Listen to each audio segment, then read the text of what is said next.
Okay, when the Gemara Ayin Ches Amid Beis, in your Gemara, it's excuse me, Shat and Sin Gemara 78b2, close to 300 the page. In the regular Gemara, it's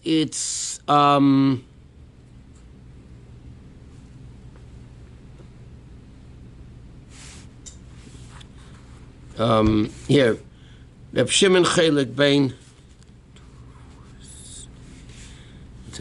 2, 4, 6, 8, 10 lines to the bottom of the page.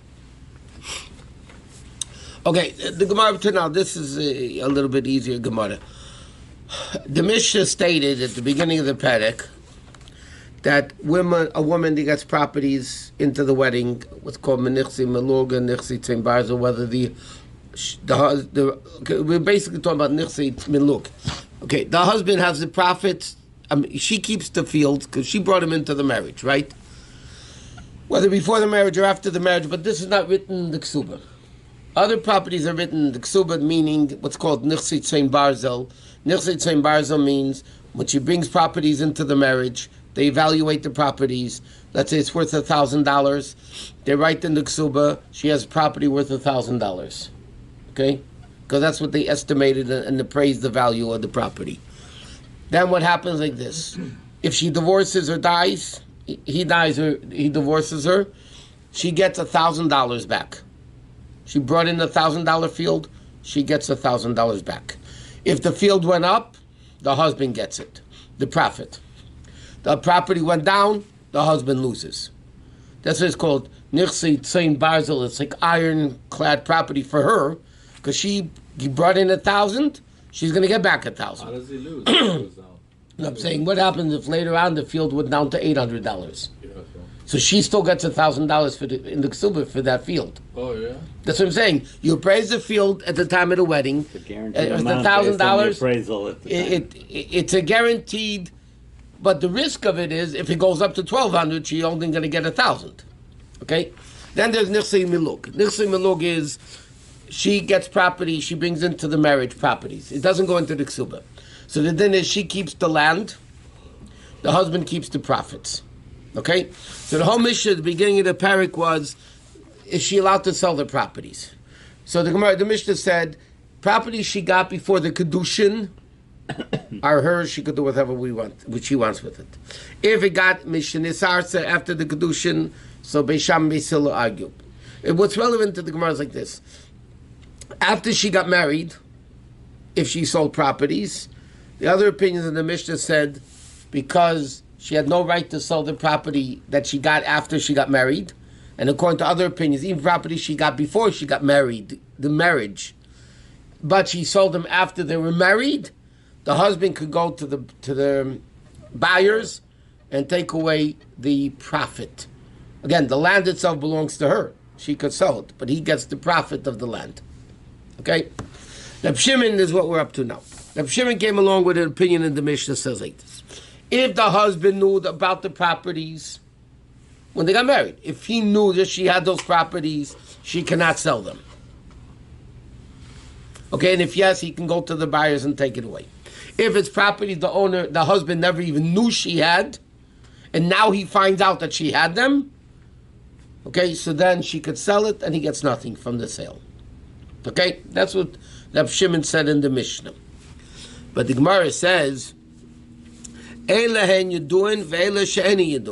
is the definition of properties he knew about, the husband knew about, or the properties the husband didn't know about? What's the definition of that? So the Gemara says, Rabbi Yosef says like this. What is known properties? Karka, land. Because land is a commotion. Everybody knows who owns land. So therefore, he says, when the Reb Shimon says there's a difference between known properties to the husband and not known properties to the husband, what's the definition of known properties? Land. What's Einam Yuduim? What's land which is not what's not known? Metaltalin. Movable items. Okay, that's how he defines it. Rabbi Yechanan Omar, no. These are considered known. What's the difference between known properties and not known properties? He says like this. What is called not known properties that the husband didn't know about it? Kol sheyesheves kan. It means like this: she lives in America, and she got properties overseas. That means a relative died. She inherited that relative. Yeah, the husband never knew about it because the properties are not in the same city where the woman lived, where they live. There was no, internets and there was no way of communication. So therefore, Rabbi Yochanan says, what is the definition of known and not known? Not like Rabbi Yosef, but Rabbi Chanina says the difference if it's land, it's known, tangible, it's not known. He said, no, very simple. Known is properties they have, whether it's land or metaltalin or tangible. What does it mean, not known land? That she got from overseas. They're here, and she acquired the properties in overseas. That's called not known. And the Gemara says a proof to Rabbi Yochanan. Tanya nami hochi. So we learned in a braysa. Elohein she'enim yeduim. What are called not known properties? Exactly what the Gemara's question was. And the braysa says kol sheyeshvin kan. They live here. V'nofla nechosim b'medina siyam, and they got property overseas. Which means Allah is like Rabbi Yochanan, not like Rabbi Chanina, but Rabbi Yossi, because the Brisa says exactly Rabbi Yochanan, not like Rabbi Yossi, but Chanina. It could be property in another country too. It doesn't have to be overseas. Well, that's what you mean. Overseas means a different country. I didn't get what it makes difference if the husband knows or if he doesn't know. What makes difference? If he doesn't know about it, he never expected to get it. So if she sold it, he never knew about it anyway. It's not going to hurt him. But the practical does it shouldn't make difference, It does, because like this, she owns the land, right? He's supposed to get the profit. If he doesn't know the land exists, what profit is he getting? He's not going to be getting anything, right? Because he doesn't know. He doesn't know about it. Like someone inherited the land and he doesn't know about it, but still it's his, It's not his. It's hers. No, but I mean Again, the land is hers. He gets the profits of it. But if he doesn't know and she sells the land, it's sold. That's what Reb Shimon holds. If it's known to the husband, so then she's not allowed to sell it because it's his profits. How can she sell land that he's supposed to be getting the profits from? What? Yeah, I understand. If it's his, what is different? If he knows about it, he doesn't know about it. If he doesn't know, we should let him know. No, there is such a thing.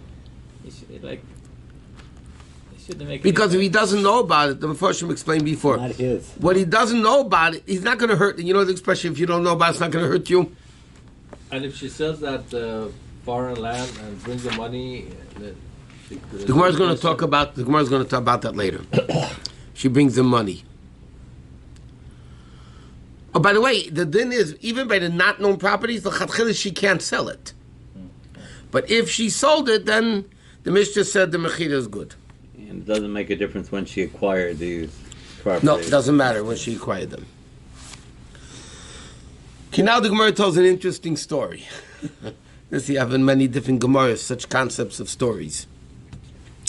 It's called husband evasion.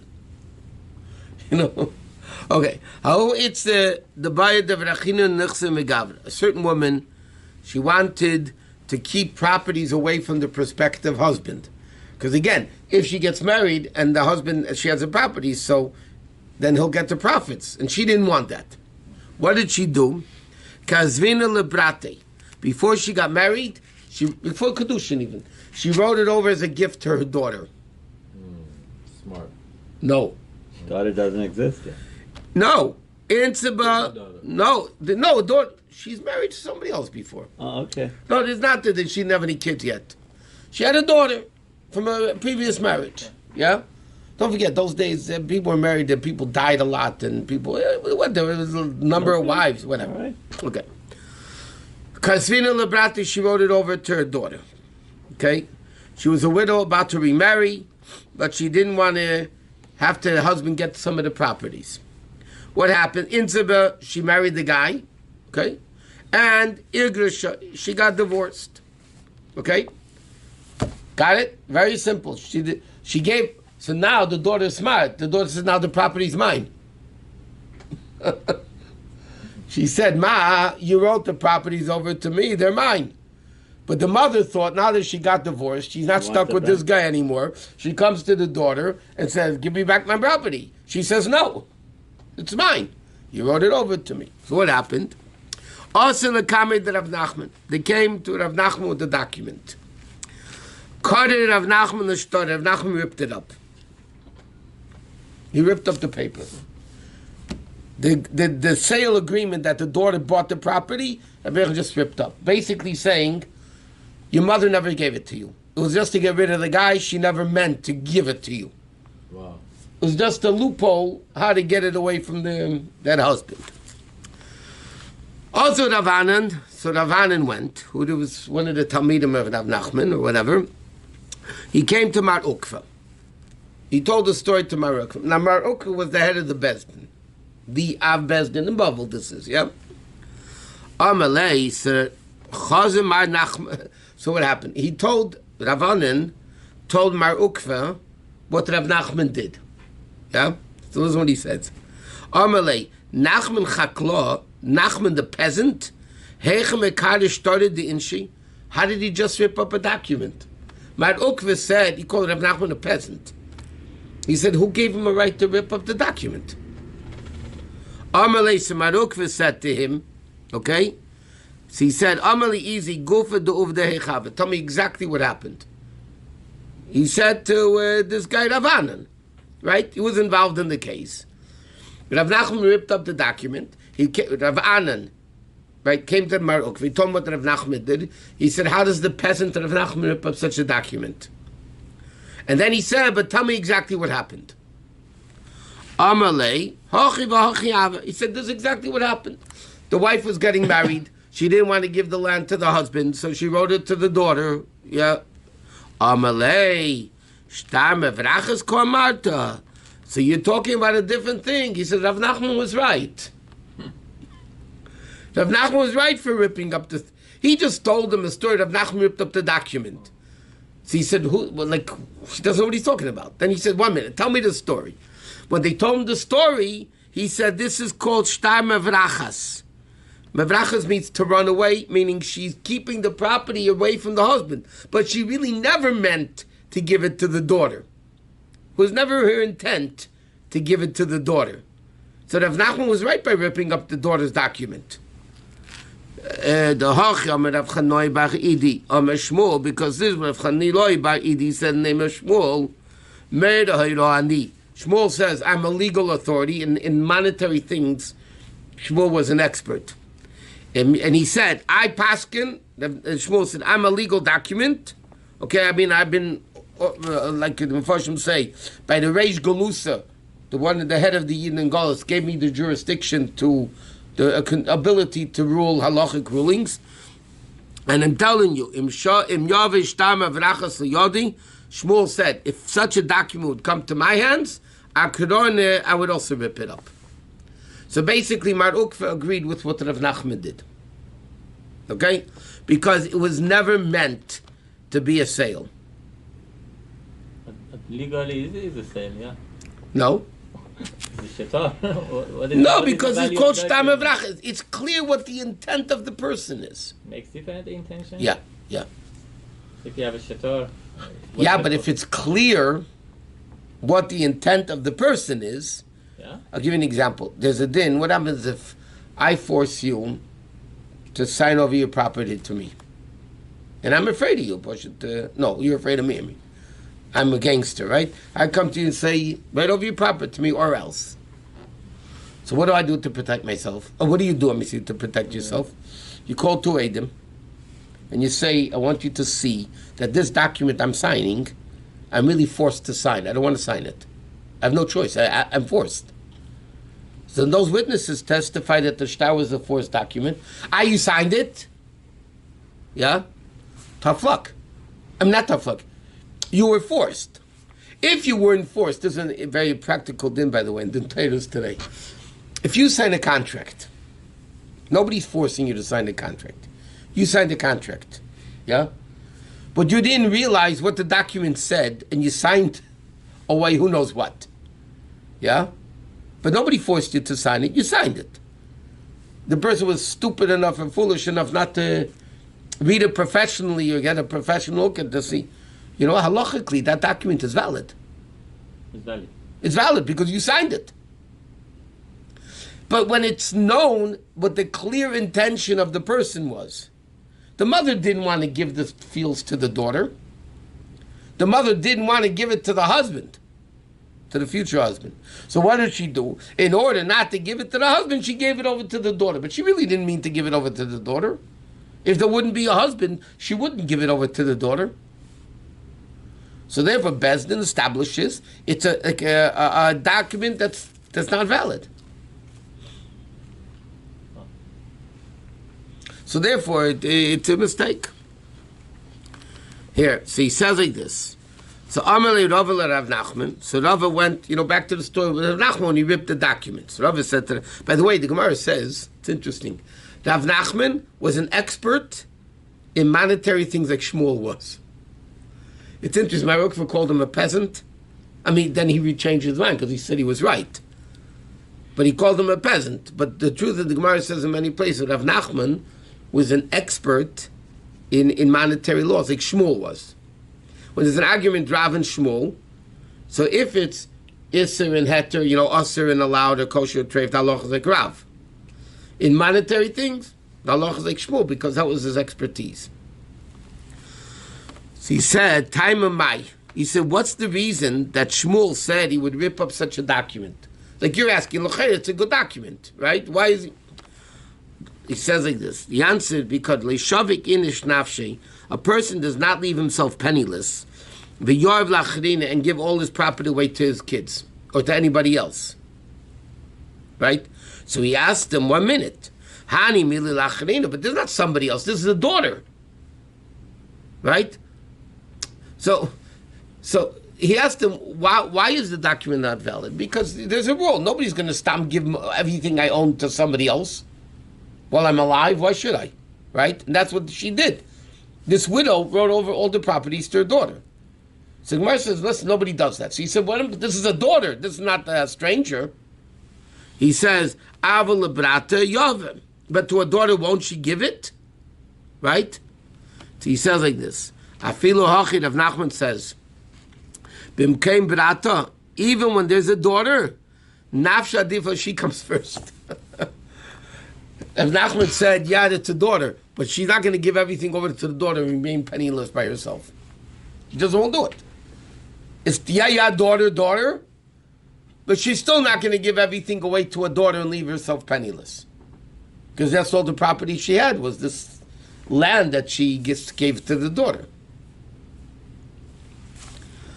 By doing this, people, they can come with the taina, what? When I wrote this document, I didn't mean it. Yeah, but here there's a Beis Din sees a clear-cut reason why. And what's the reason? What the reason is? A guy, I sell you something, and all of a sudden, after I sell it to you, the thing shoots up in price. Yeah? So he says, oh, no, I didn't want to sell it. Beis Din's not going to say it's not a good sale. You sold it. And when you sold it, you didn't know what's going to be in the future. So why isn't it that then it's a good sale? But here Beis Din sees clearly why she gave it to the daughter. Because she was getting married and she didn't want to give it to the stranger. And it's interesting. She married him and Taka divorced him. So they didn't like each other too much anyway. So he said, so Rav Nachman says the reason is because a person doesn't leave himself penniless and give everything to somebody else. So he asked him, but this is not somebody else, this is a daughter. He said, nevertheless, it's still me versus a daughter. Me comes first, that's all. So may say, the Gemara says like this. I'll ask you a question on Shmuel's ruling. Shmuel said that the document is worthless, right? Because she didn't really want to sell it to the daughter. So the Gemara says, I'll ask you a question like this. The Gemara is giving advice to a woman who doesn't want the husband to get the properties. It says, if a woman wants to keep the properties away from the husband, what should she do? The Chazal had pity on these women, widows, that were going to take... Okay. Kesubos shtar pasim lachedim. She writes a pasim, that's what it's called, a pasim document, meaning persuasion. Okay? Huh? What is that? Basically what it means, she comes over to some, it's exactly what Shmuel said, by the way. She writes a document to somebody else that she trusts, yeah? And without the husband getting it. Or without, by the way, it says even more. She writes the document and the guy really doesn't even receive the properties. It's just a fake document. Divrei Rabbi Shimon Gamliel. Okay? Chachamim say no. If the buyer, this whoever it is that she sold the property, fake sale, he could really mess around with her. He says, the only way, in other words, what the Chacham say, Rabbi Shimon Gamliel says it's not a sale. The guy doesn't acquire the property, right? Chacham say, yeah, in this case he would acquire the property. She sold him the stuff. When wouldn't he? But what he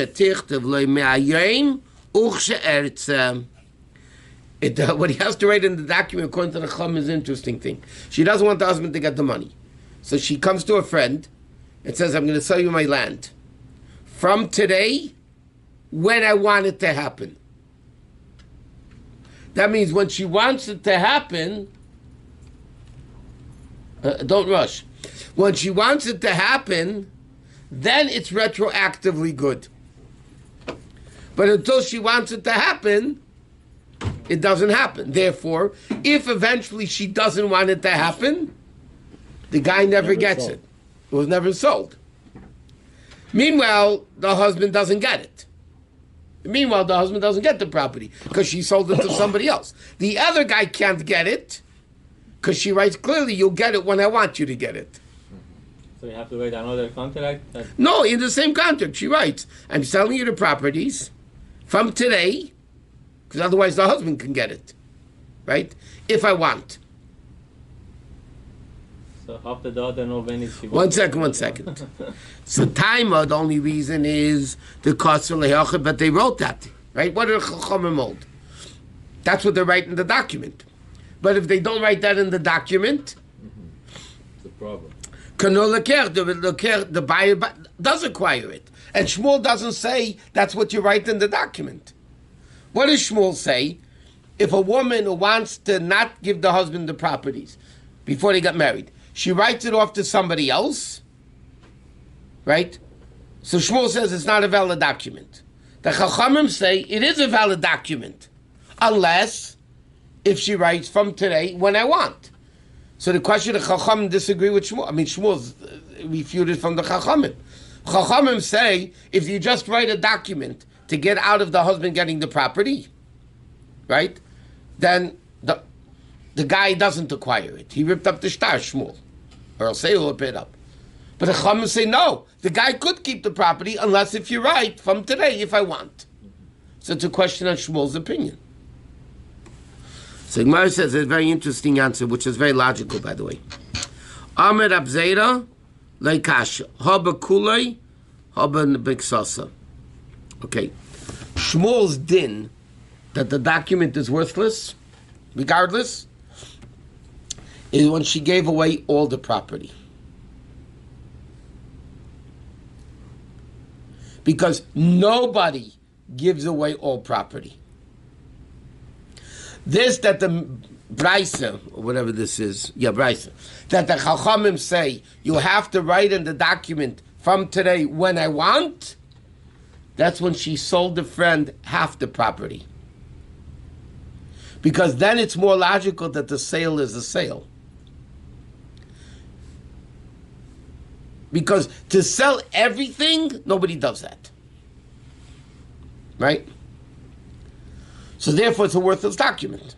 This that the Chachamim say the document is worthless, unless if they write from today if I want, it's being sold part of the property. But at the bottom they bring down, the Gemara doesn't discuss in this, they ask a very strong question over here in this case. What did the Chum say she writes? From today, if I want. Correct? Yeah? So the husband doesn't get it. And the buyer doesn't get it. And the buyer doesn't get it. Right? Now, why doesn't the husband get it? Because she sold it to the guy. Right? But if she doesn't want, then the buyer never got it. Correct? So If eventually she says, I don't want it, then the buyer never got it. right, So then why doesn't the husband get it? right. That's the It's either the buyer or the husband. And he brings down the commentators and talk about it. It doesn't make sense. Really, if you think about it, it's a very difficult thing to understand. Because the Gemara says, the Chum say like this, how do you get out of getting the property to the husband before you get married? You write it to somebody else. But if you didn't write it to somebody else, the husband gets it. By writing it to somebody else, and they get it, then the husband doesn't get it. Correct? But if you write in the document, you'll get it if I want, and then eventually you say, no, I don't want, that the buyer shouldn't get the properties, then who gets it automatically? It goes back to the husband. So why doesn't the husband get it? makes sense. Yeah, but that's the question. That's that whole... It's like invalid catch-22. But he says, whatever, all these... he writes, this tragedy requires explanation. For if the husband comes to take the property and she forced to tell him that she wishes the gift to go into effect... and let's analyze the situation. The husband comes, what does she write? She sells it to somebody else, but she writes, from today, if I want it. If I want the sale, right? Now, the husband comes and says, okay, give me the property. She said, no, I sold it to somebody else. Which means I want to sell it to somebody else. So then the sale to the buyer is valid. If she says, no, I don't want, then why doesn't the husband get it? Somebody should get it, not her. It's either the husband or the buyer. Why is she getting it? So it's not a good loophole. Yeah, that's what the Mefarshim ask on the Gemara. Okay, but here the Gemara is differentiated and different. And this, by the way, this difference between giving away all the property or some of the property, Gemara uses in many different places. A person, a normal person, unless if they're dying, doesn't give away all their property. Where are they going to live from? So therefore, the Gemara says, this is the way the Gemara answers. Then Shmuel holds, because you're giving away all your property to the buyer, or to the daughter in the case of the Gemara, it's not a good sale. Shmuel said that would rip up the paper, because nobody gives away all the property. So obviously, why is she doing it? Just to get it away from the husband, but not to give it to them. Right? And this, that the Brisa says, the only way it's valid is if you say from today on is the sale if I want, is speaking when she gave away part of the property. Or sold part of the property, which people do. Then maybe she gave a gift. Or sold it. So the Gemara asks 1 minute. But if the lekeach doesn't buy it, nikne and Baal, then let the husband get it. Okay? So the Gemara answers, asum kinechosim shein yedun lebal. These lands were sold, they were sold before they got married. Right? So the husband really doesn't know about them. He doesn't know that the wife owns them. Because before they got married, he doesn't know what's going on with the woman. She sold them. And therefore it's like Reb Shimon, that says properties that are not known to the husband don't go to the husband anyway. So she hides it from the husband if he doesn't get it. Yeah. As the case of the Gemara, she married the guy, she divorced him. Why should she want the property to go to him? Question, right, for sure. But so in other words, if she marries a guy, never tells, let's say she owns the property, she never sold it. She marries the husband, never tells the husband once. They get divorced. He's not. He doesn't. Yeah, but the Gemara says it's only properties that they own overseas. Yeah, correct. So if the husband doesn't know about it, he never has a claim to it. Correct. And she's allowed to do that in a marriage, right? Before the can't hide marriage. that from her. Before the marriage. Yeah, but today it's all public knowledge. What are you going to do? Is there a concept of prenuptial agreement at all? In this Gemara. Real estate. What do you mean prenuptial? Like tell that this is mine, no, because automatically it goes to the husband. Automatically goes to the husband. So you cannot- Now, in monetary laws, you can sometimes make conditions. You could make conditions. For instance, I'll give you an example. We learned already, the husband supports the wife. Whatever she makes goes to the husband. Correct? That's a biblical law. Now, what happens if they make up between themselves? I don't support you. You don't give me your money. Yeah, it seems that's going against the Torah. Yeah, because that's not what the Torah says. The Torah says the husband supports and he gets her stuff. But the Gemara said because it's a monetary condition, you're allowed to make monetary conditions, even though if they're not correct according to the Torah. So there is for prenuptial. Yeah, well, prenuptial, postnuptial, they could do it after they're married too. I mean, monetary laws could be Agreed to. agreed to. Question going back to the. One second, but the issue with today's prenups, and they make before they get married prenups by the get. That already is not a financial condition. That's a big problem in Allah. But anyway, this. What happens if she owns properties? She gets married to the guy. She didn't intend to tell him, but he finds out anyway she has properties. Does it automatically go to him or no? What do you mean go to him? She owns the land and he eats the profits of the land. Well, remember you were saying that if he doesn't know anything about the land, he doesn't have any claim to it. Right, but if he finds out about it, then it is. Claims He to the finds out about it, she claims doesn't to the intend to. profit. Huh? Claims to the profit. Yes, claims to the profit When they're married still. if he finds out. Yeah. But if he found out after they're divorced, he gets nothing. Right, I see.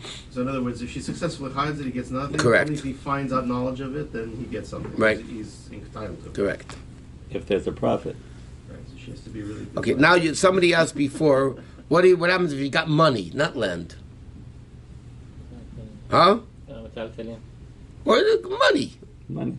She inherited money, cash. Now she gets married. What do you do with it? That's what the next Mishnah is talking about. Okay, so the Mishnah says like this. Noflulog Sofim. Okay, until now we learned about Nixi Milug, Nixi Tzimbazo, but that's land. You know, whether the land is assessed and you put into the Kesuba and she gets she gets the $1,000 or Nixi Milug. But now the Mishnah says like this. Noflulog Sofim, what happened is she inherited money. What does she do with the money? And now she's getting married. So the din is Yolkoch Behem Karka. You buy land with it. V'hu eichel peresan, the husband eats the fruit, the profits. Okay? Right? The Nixi Milug, but this is not Nixi Tzembazo because this was never assessed in the Ksuba. This is while they're married, right? Huh? This is while they're married. It doesn't matter, either during or before. Why does she have to transfer this land? Because what do you do with the money? She just give it to him. Why should she give him the money? To money. Is this about? No, she buys land, she keeps the land, and he gets the profits. Now, what happens, this is a little weird. Peiris had tlushim in a karka. What happens if she inherited produce already detached from the land? It was already cut from the land. Her land. It doesn't matter. It's her land because she's buying it. No, maybe she's buying the fruits. Okay. That's hers. Anyway. Or they speak about inherited anyway. Her father owned fruit. He owned a fruit store. It was simple. He owned a fruit store, her father. He died and she inherited another fruit store. So what do you do with the fruit? Money, we said, you buy land, and again, she keeps and he used it. So it says the same thing. Yilakach behem karka, buy land with the fruits. Now sell all the fruits in the fruit store. Buy land. V'hu eichel peiris, and he eats the fruits. What happens? Peiris hamchubarim bekarka. If she inherited land, fruits still connected to the ground, Not the tree. not the tree. Amir Ameir, Shaman Eisa Kame Yafa Bepetis. You appraise the land like this. How much the land is worth with the fruits? How much it's worth without the fruits? Right? Yeah, she inherited fruits that are connected to the ground. That's fine. Okay, so what do? You estimate how much the land is worth with the fruits, how much the land is worth without the fruits. Let's say it's a $500 difference. You take the $500 and you buy land, and again, she keeps the land and he goes eats the profits. So when he takes the profits, from that profit he has to support her? Well, it's not his only property. Well, He has to support it. Who cares from what? Practically speaking, what if she can't afford to buy land? She lives in Los Angeles, like, oh, this No, but whatever the money is, you buy for whatever you can. But let's say you can't buy any land for the price that it's worth. Well, it's South Central. Is that essential? Seriously? Okay. In what? I don't know. Al Cajon. These days you can't buy anything. Unless you have money. I don't know. Shama Isaac Kami Yafa Bepetis. So then you evaluate how much the land is worth with fruit, how much it's worth without fruit, and the difference, obviously with fruit it's worth more, because that's what she owns. The fruit that's growing, right? But it's not detached yet, so it's a part of the land. Fruit's not detached, they're a part of the land. So therefore, Yoko Bam Karka, with the money you take, buy land, or Voichel Pedis. Okay? Now, Chomim say no. Okay? Chomim say very simple. Mechubarim Lakarka, the produce attached to the ground, Shaloi is the husband's. Tlushim in Akarka, the detached fruits, belong to her, and then you buy land with it. Means according to the Chachamim, okay, so the mayor says, if she inherits fruits connected to the ground, then we just learned was Rabbi Meir said it. So then you take the value of the fruits without it, with it, take the difference and buy land. Chachamim say no, it's not hers. Fruits connected to the ground are her husband's. Fruits detached from the ground are hers. So that, what do you do with those fruits? You sell them, you buy land, and then he gets the fruits again. The profits.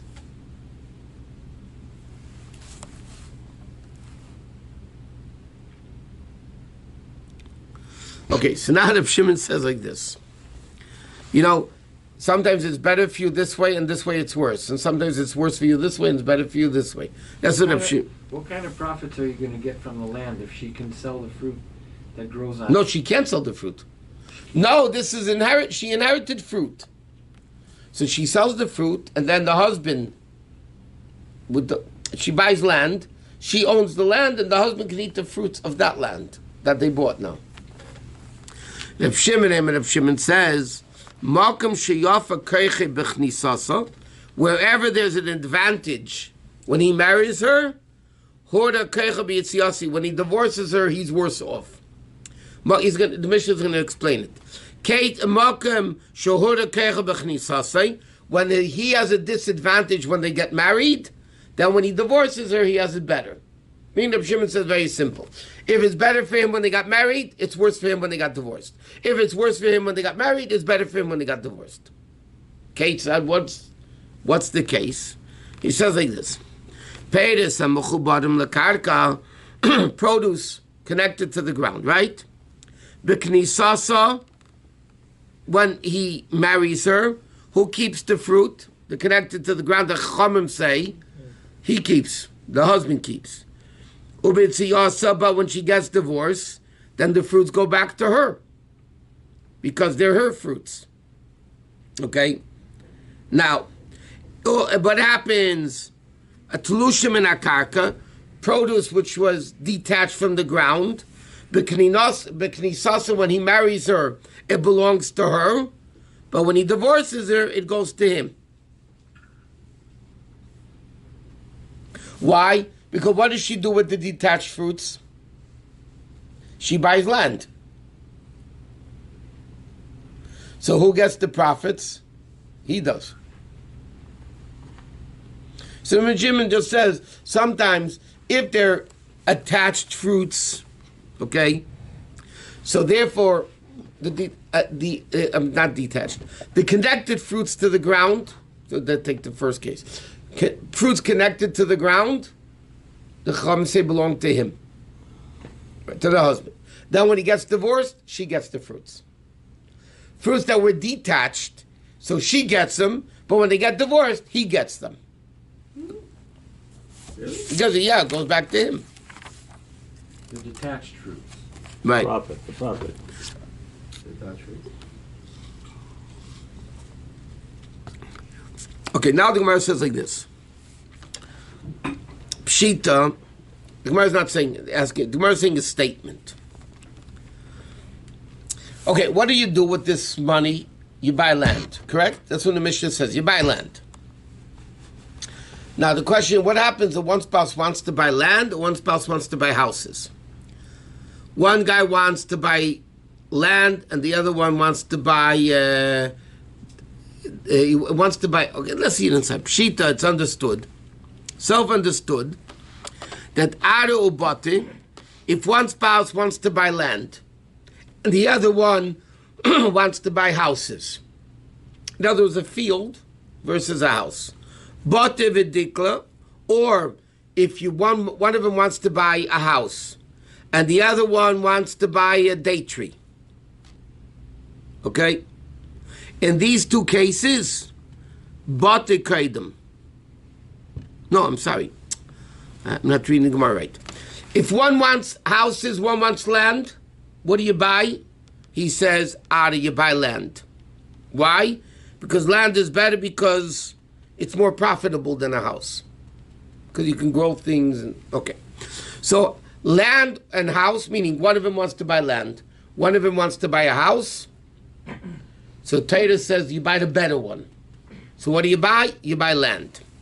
But if a guy wants to, one of the spouses want to buy a house, and the other one wants to buy date trees, palms, but you buy houses. Dikla v'ilana, if one guy wants to buy date palms and the other wants other fruit trees, what dikla palm trees are first? Ilana v'gufna, if he wants to buy, one of them wants to buy fruit trees and the other one wants to buy vines, grapevines, ilana, you buy fruit trees. I would think grape would be more valuable. No, the Gemara says each one of these. Okay, no, Taisus says why? Because date trees last longer than fruit trees. In other words, like this: if they want to, they have to buy something connected to the ground. All these things, by the way, are connected to the ground: houses, land, palm trees, fruit trees, grape, vines—they're all connected to the land. Okay, so you have to buy something connected to the land. So the Gemara says, but if they have a dispute, the Gemara says, Halacha says, we buy the more profitable one of the two. So the Gemara says, it's understood, houses versus land is more profitable than a house. If it's the houses or palm trees, houses come first. Houses or, date trees or fruit trees, date trees come first. Fruit trees or grapevines, fruit trees come first.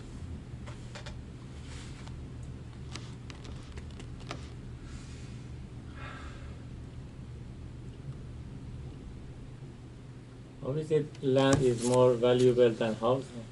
House, if you have a house and real estate, house is more expensive than usually because they build something on it. Yeah, but it's more profitable. You have to remember over here like this. The wife is keeping the land and the husband's getting the profits. Correct? So the Chacham are looking now for more profitable things for the husband to have. Correct? The land is the same land. But what's more profitable? For the husband to get the profits. So the Gemara says land is more profitable because it grows more things, right? We're not talking about the desert. We're talking about The profit, yeah. cultivated land. So Gemara says land is more profitable than houses. Houses are more profitable than date trees. Date trees are more profitable than fruit trees, and fruit trees are more profitable than grapes. Would you argue that today, land versus houses? Um, Houses is more profitable than land. You can rent a house. Well, you can sell a house for a lot more money than No, that. you're talking no, but we're not profit. selling You it. She cannot can't sell it. It's talking about the profits that he's going to use it. So rent from But a house even would rental be more- income could be a lot. Yeah, the rental can be more expensive. And Ochanami. So then, this is not Kabbalah. Right, I understand. No, I mean, the Gemara is saying just the fact. At this time. At that time, this is more profitable than that. That doesn't mean if it changes, it changes, You it could argue- changes. Yeah, you could argue today. Yeah. If you have a rental property, Yeah, it is more money. depending where, but a rental property, you have to take a lot of things into consideration. It could stay empty for a while. Right. You could have a drought that nothing grows. I mean, everything has to be. Again, bottom line of the Gemara is you take the more profitable thing that will generate more profit for the husband. That's all.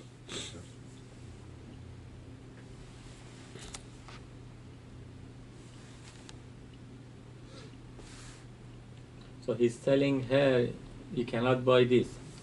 But you have to buy what is. No, it doesn't say which one wants. No? No, the wife wants this, the husband wants this. So what do? The Gemara says what you buy. So the husband decides, not the wife. It doesn't say which one wants Yeah, what. because the profit goes I to the understand. It makes sense to say the husband wants the more profitable one.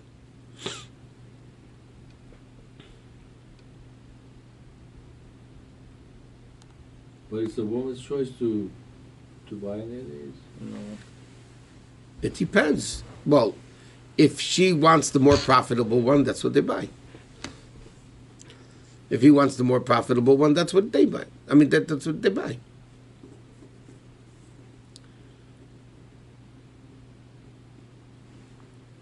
Okay, so now it's an interesting case. Abba's, one second. Iba Zardasa, what's sorb trees? Fruits of sorb trees were not considered very valuable, and they were basically used for timber. What? I don't know what it is. A sorb tree. S-O-R-B. I don't know what it is. Anyway, but Rashi says the tree wasn't very, the fruits weren't good. So basically it was for the wood. Okay? So like this. If a woman inherited a Iba Zardasa, this forest of sorb trees, or a fish pond. Okay? Huh? There is a tree called the sword, but it doesn't say what it is. It's just So now the question is, some people say that Peter, okay, when the issue over here is, it's very simple. The issue over here is the woman has the principal and he gets the profits, correct? Yes? Yes. Okay. So now the question is, which one, are these things called principal or are they called produce, the profit? sword tree. So he says like this, Abazarda, if a woman inherited a sorb tree, What's the Or- problem you get with the sword tree? huh? What's the problem? No, you get that's- with 1 second. The fruits are not worth too much. Or Pere de Kavrem, or fish pond. She got, she got either she inherited this, or, now, Amila, some people say they have a din of karna, they have a din of a principal, meaning she keeps it. Some people say, no, I skipped the word. Amla Pere. Some people say it's the produce, it's considered produce, and some people say it's the principal. Klola de Milsa, what's the general rule? So he says like this: Gives a machlif if the trunk of the tree regenerates. That means when it's cut down, it regenerates itself. Then everybody says it's called peta. Then it's called produce. And gives a machlif, meaning the object doesn't replenish itself. Then it's called karna, then it's called principle. So again, the question over here is, Right. The woman keeps the principal. The husband keeps the produce, the profit, the produce. Right. Produce can mean rental. Produce can mean anything. Right. That's the profits. So the Gemara says this sorb tree, which basically is made for timber, or a fish pond. So the question is that produce or is that produce? Principal or produce? So the Gemara says, what's the rule? If the trunk regenerates itself, then it's called produce, because it keeps going. If it doesn't regenerate itself, then it's called principal. And the fish pond? Same thing with fish pond, yeah. Okay. It is not sold. Rather, the husband harvests the timber of the fish, leaves the denuded land or empty pool for his wife as principal. The second opinion argues that since the wood and the fish will eventually be permanently depleted, the whole thing is called principal. In other words, who gets it? The husband or the wife? That's all. That's the question.